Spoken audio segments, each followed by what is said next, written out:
Kevin Cramer from Senate Armed Services. Senator, it's such a pleasure to see you again.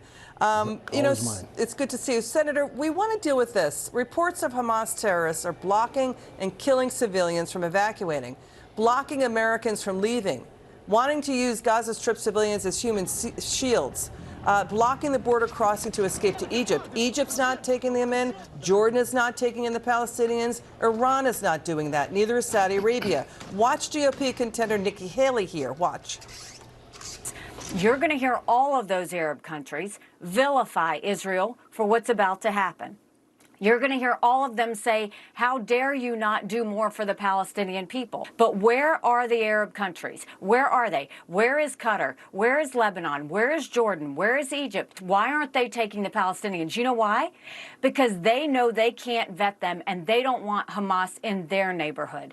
The Arab countries aren't doing anything to help the Palestinians because they don't trust who is right, who is good, who is evil, and they don't want it in their country. So they're going to come and blame America. They're going to come and blame Israel, and don't fall for it. Your reaction, sir? Well, first of all, I'd be hard-pressed to improve on anything Nikki Haley says about this topic or many other geopolitical topics. There are some geopolitical issues that require nuance and they're complicated. There are some that are not, and this one is not. And I agree with her 100%. And this is the challenge, particularly for the United States of America, who should be in the leadership role of negotiating these things. You need to hold people accountable, and that's one of the problems we're having, is that we have a weak president whose weakness actually has invited some of this activity. Granted, he's saying some of the right things now, but he needs to get allies together and hold every nation accountable and start negotiating some sort of a humanitarian way out for some of these Palestinian folks that should feel more comfortable going into Egypt rather than being, coming back into Israel, for example. Senator, these are not complicated. Moving on to this topic. Reports that the White House has been criticized for going weak on Iran, appeasing Iran, the biggest state sponsor of terror in the world, due to compromise top Iran aide Robert Malley. Republicans want to know, what did Biden's former top envoy to Iran do to be suspended without pay? His security clearance is yanked. The FBI now probing him. He's accused of mishandling classified information. Senator, how bad does it get when you get kicked out like that? What do you got to do to get kicked out like that?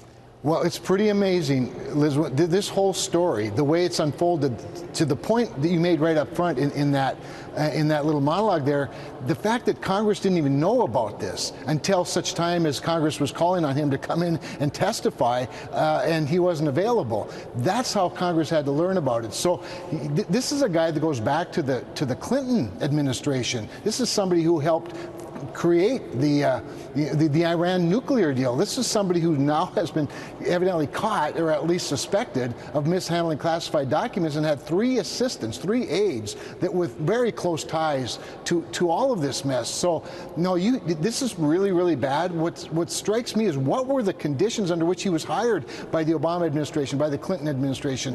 How does he even get to this point without better scrutiny? And right now, it's, Congress has to step in and be part of this scrutiny, if you will, not just an inside deal. It's not the first time the Obama campaign in 2008 kicked off Malley, kicked him out. Right. And then the Obama White House hired him to be in the State Department. Was Malley and his negotiating team, did they purposely funnel billions of dollars to Iran through lack of sanctions enforcement and sanctions relief? I mean, it's something like $80 billion Iran has gotten over the last 2.5 years under this White House. Well, so these are all the questions that you have to wonder about, you have to ask, obviously, and your imagination can run pretty wild, but you're right about the $80 billion. A lot of that, Liz, came, maybe most of it, maybe all of it, from oil sales. Remember, this is an administration that hates American oil production so much that they've actually sought oil from our enemies. They've unleashed Venezuela, for crying out loud.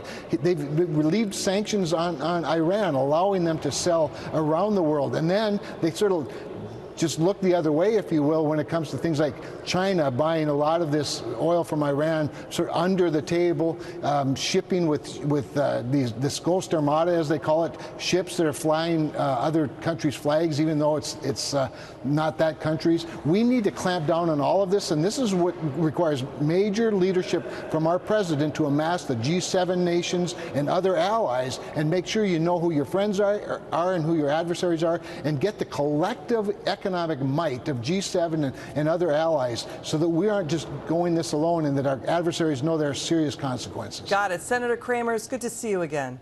Good to see you. Thanks, Liz. We hope to have you on again soon. It's good to see you. I look forward to it.